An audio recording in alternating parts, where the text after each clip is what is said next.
We will continue with our 8th lecture. This is the first time in this course I am going to introduce the notion of Laplace transforms.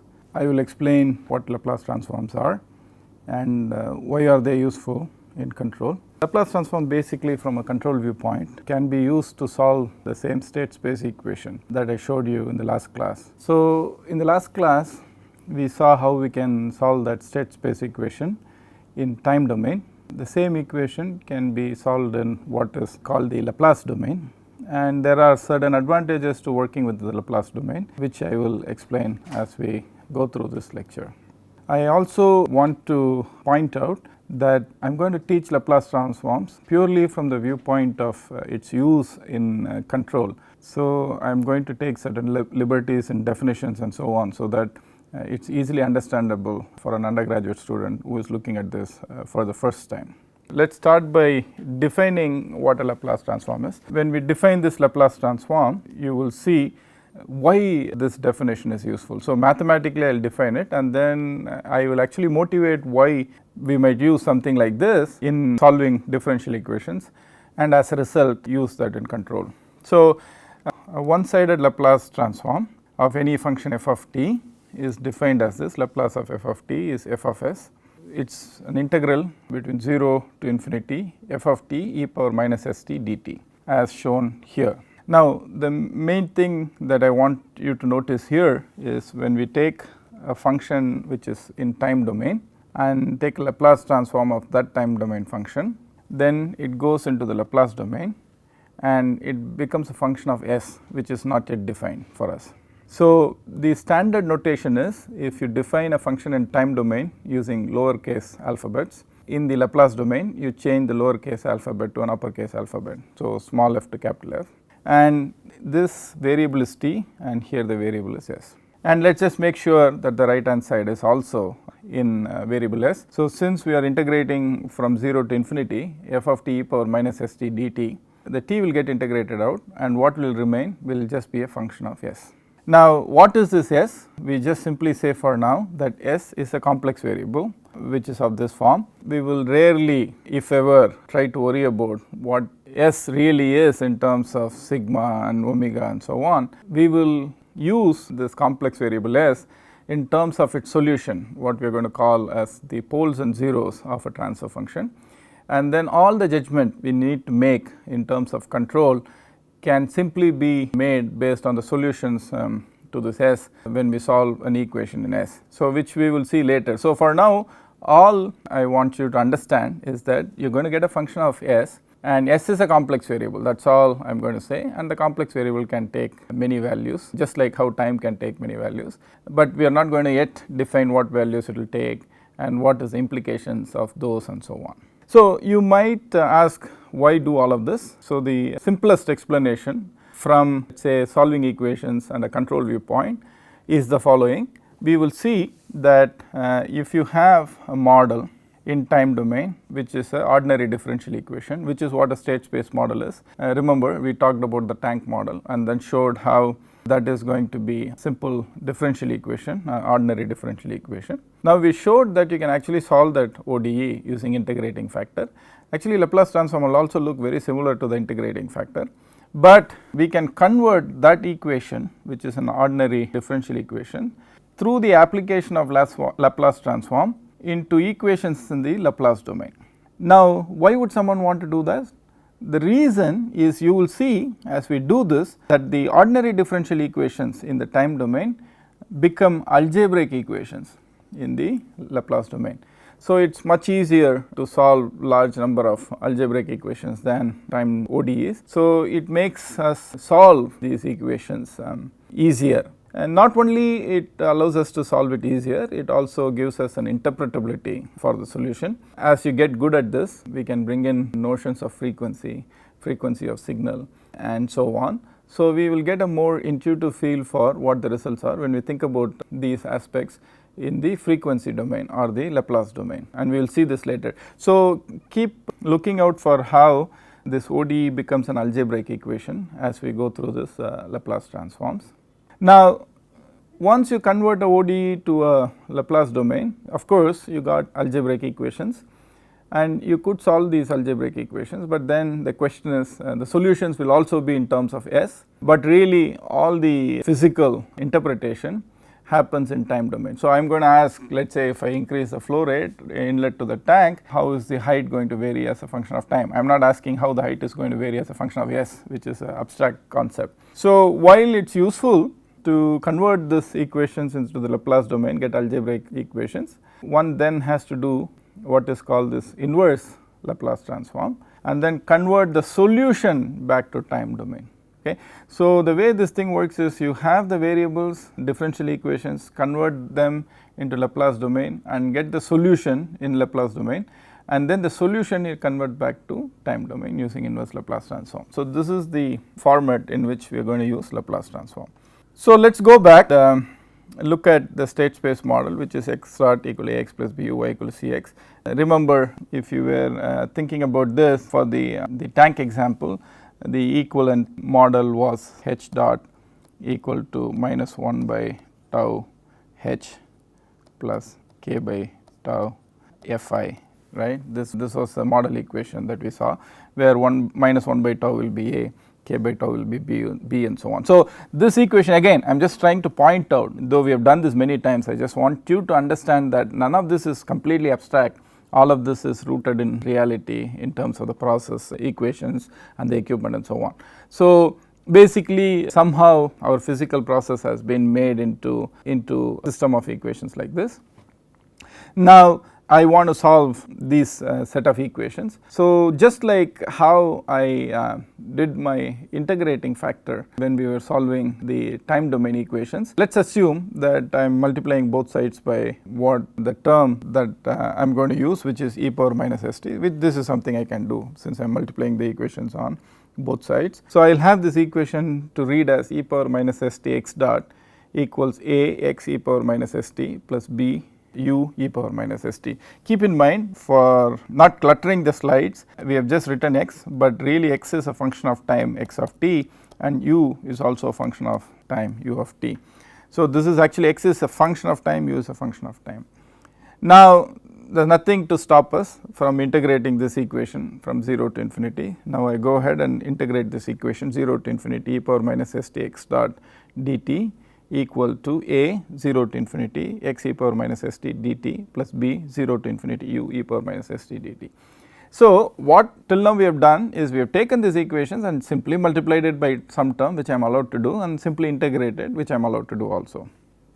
Now, something interesting happens. If you notice this here, you will see that is exactly the definition of Laplace transform. So, Laplace of x of t, if I write it like this, Laplace of x of t, remember I told you that x is a function of time, will be equal to integral 0 to infinity x of t e power minus st dt. Okay. So, that is what this is here, and similarly this from the same definition will become u of s. So, this equation now turns out to be 0 to infinity e power minus st x dot dt. We do not know what to do with this yet, but on the right hand side things have simplified quite nicely. I have a times x of s plus b times u of s. So, now let us take a careful look at what we had on the left hand side of the slide that I showed just now. So, we had on the right hand side we had got variables defined in terms of Laplace transform. So, there is no t term in the right hand side, but if you look at the left hand side, I still have this 0 to t e power minus st x dot dt. Clearly this is going to be only a function of time, because x dot of t is also going to be a function of time, and once we integrate time out, then we will have only a function of s, but still we do not know what that is. So, to simplify this and get it into the Laplace domain with only s variable there, what we are going to do is we are going to use a rule that we are all very comfortable with. We have been using this for years starting from high school, which is using the integration by parts rule, which says if you have integral w dv, you can write that as wv minus integral v dw. So, the key thing here is when I have something like this, I have to define what w is and what dv is. So, if I were to define e power minus st as w and x dot dt, which is remaining as dv, then when I do dw, which is I have to differentiate e power minus st, then I will get minus at s e power minus s t dt, and when I integrate x dot dt, then I will get v equal to x. So, this is quite straightforward. So, I can write this 0 to infinity e power minus s t x dot dt as w v. So, we had w defined as e power minus s t, and after integration we got v as x. So, x e power minus s t 0 to infinity minus 0 to infinity v dw, v is x, dw is s e power minus s t dt. So, we have got this here. So, now if you look at this term, so there is a minus minus, so it becomes a plus. So, I have integral 0 to infinity x s e power minus s t dt. Since the integration is with respect to dt, I can bring the s out. So, I have s 0 to infinity x e power minus s t dt, and if I come to this term right here, when I substitute infinity, if x of infinity is bounded and e power minus s t is 0 when t tends to infinity, then the first term goes to 0, and when you substitute 0 here, then this is x evaluated at 0 times e power minus s into 0, which is e power 0, e power 0 is 1. So, this will simply lead to this. I get a minus here because I first evaluated the top limit infinity and then I evaluated the bottom limit. So, this is what happens, and if you assume that these equations were actually written in the deviation variable form, then you know at initial condition is 0. So, we can assume that this is 0. So, I am only left with this, but now notice what has happened.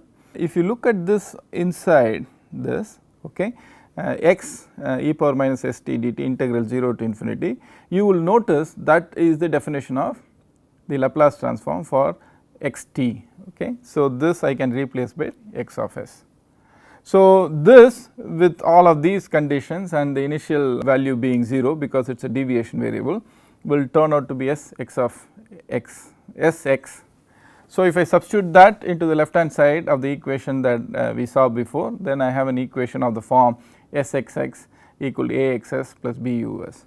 Now, notice the difference between this equation and the equation that we had in the time domain. Time domain we had a differential equation. Now, we are solving for x in that as a function of u time, and I had to solve a differential equation. But now, if I restrict my interest to simply solving for x in the Laplace domain as a function of u, then this is a very simple algebraic equation. I can take this term to this side, I will get s minus a x of s is b u of s. Then x of s is b by s minus a u of s. So, this basically already automatically solves this problem for me, and it has given me the solution x of s in terms of u of s. Now, the other equation is y equal to cx, which is anyway an algebraic equation. So, if you do Laplace transform on both sides, you will get y of s equal to c x of s. So, y of s is c, x of s is b by s minus a u of s. So, I get this transfer function. Now, if you look at only the relationship between the input and output, then this is the equation that we are interested in, and then we see that the output in the Laplace domain, which is y of s, is related to the input in the Laplace domain, which is u of s, by this equation, and I could call this g of s as cb by s minus a. Now, this is the first time we are going to introduce this idea. So, this g of s is what is called a transfer function, and the transfer function is modeled in the Laplace domain.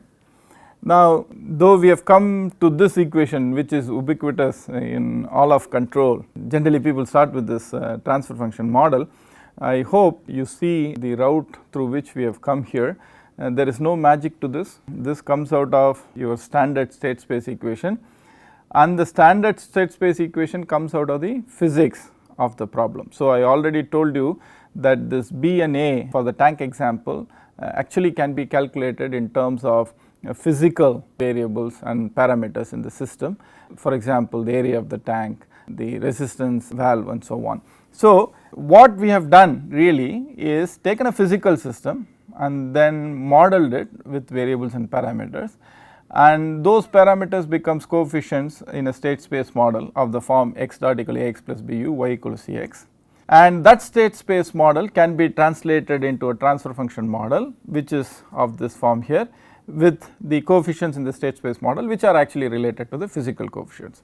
So, these are physical coefficients, and that is how they come into a transfer function form. So, you see that once you work in the Laplace domain, you get one definite advantage, which is that instead of solving differential equations, you are going to solve algebraic equations. So, when you have multiple equations, you want to make judgments about these, it is easier to look at an algebraic solution and get an understanding.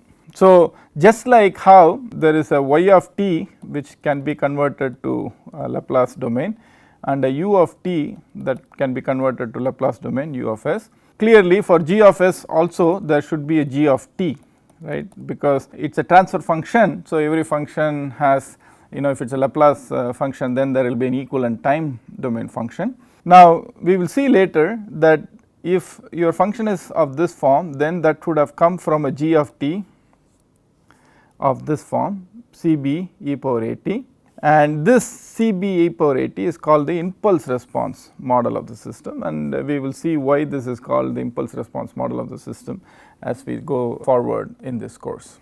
So, let us summarize by talking about how one would use Laplace transforms. The first thing is I take a time domain set of equations, okay, which are going to be in xt, ut, yt, and then I do a Laplace transform. Then I get equations in terms of xs, ys and us. Once I have this equation, so here I have to get time domain solution, which is an ODE, solving an ODE. Here the solution becomes a solution to an algebraic equation. Okay, so we know, for example, if I want x of s, I know, just to recap, x of s is 0 to infinity e power minus st x dt, right. So, I know how to go from x to x of s, and similarly y of s is 0 to infinity e power minus st y dt, and u of s is 0 to infinity e power minus st u dt, and so on. So, I know how to go from here to here, but I made this point that okay, you did all of this, great, and you got the solution, and so you tell someone y of s is this. So, what does it mean, right? I have not yet defined what s is exactly. I am looking for an answer to a very specific question, which is if I increase my inlet flow rate, how would my height vary? And if you say height will vary in the Laplace domain this way, it is not very useful. So, somehow we have to do an inverse Laplace transform to go back into the actual solutions of xt, yt and ut, otherwise it is not useful. So, this part only converts the equations with these variables from ODE to algebraic equations, and once you write the solutions, which is explicitly writing y of s in terms of u of s and so on, I still need to be able to write the solution explicitly in terms of xt, yt, ut, and that is done using what is called an inverse Laplace transform. Now, it is easy to write this Laplace transform, whereas the inverse Laplace transform is a more complicated expression, which is a complex integral that you have to do. Now, that is quite difficult to solve compared to the forward transform, which is the Laplace transform. So, you might ask if it is difficult to solve the inverse Laplace transform problem, so what is the point in doing all of this? The point in doing all of this is the following. In almost all cases, I am going to show you that we are never going to do this integral itself every time we encounter a problem, and as a result we are not going to do this integral either. So, the key idea that you want to remember as to why Laplace transforms are very useful for engineers who do not know complex analysis, residue theorem and so on, is the fact that I can simply look at tables and then do all of this without actually doing the integration. So, all the hard work in some sense has already been done. So, the way you use Laplace transform is the following. So, you will have a table which we will see in the next lecture. So, here you will have different functions f of t, and here you will have the corresponding Laplace transform for those functions already worked out. So, if you are looking for Laplace transform, what you do is you go from the left side of the table to the right side of the table. First you look at what function you want a Laplace transform for, and then look for that function in this column, and then you go to the right and then pick the corresponding Laplace transform. Now, if you are interested in the inverse Laplace transform, if I have done this right, then the inverse Laplace transform is very simple. What I do is I go and look for whatever I want to invert in this, and then say, okay, I find it here, so I go in this direction and I get the corresponding time domain function. So because of this lookup table where I can go from one side to another side, and since this has been worked out for a large number of problems, and in fact I will show you later through this idea of partial fractions, you can really use only one or two of these entries to do a wide variety of problems. Then Laplace transforms become very, very useful. If you have to actually do the integration and then compute the inverse Laplace transform, it's much more complicated, and that's something we usually do not do. Okay, so I hope this lecture has given you a good idea about Laplace transforms, how the Laplace transform converts ordinary differential equations into algebraic equations, and how once you have these algebraic equations you can solve for the variables of interest, which will leave the variables of interest still in the Laplace domain. Then what you do is you do this inverse Laplace transform and then get back expressions for these variables in the time domain. So that basically completes the whole cycle of solving and interpreting the solution using Laplace transforms. So what I will do in my next lecture is I will take some concrete examples of problems and show you how all of this works with numbers and so on, so you get more comfortable with Laplace transforms. And once that is done and I give you some general ideas about partial fractions and so on, then you will be well equipped to look at these kinds of equations and see how to work with them. I will see you next lecture. Thanks.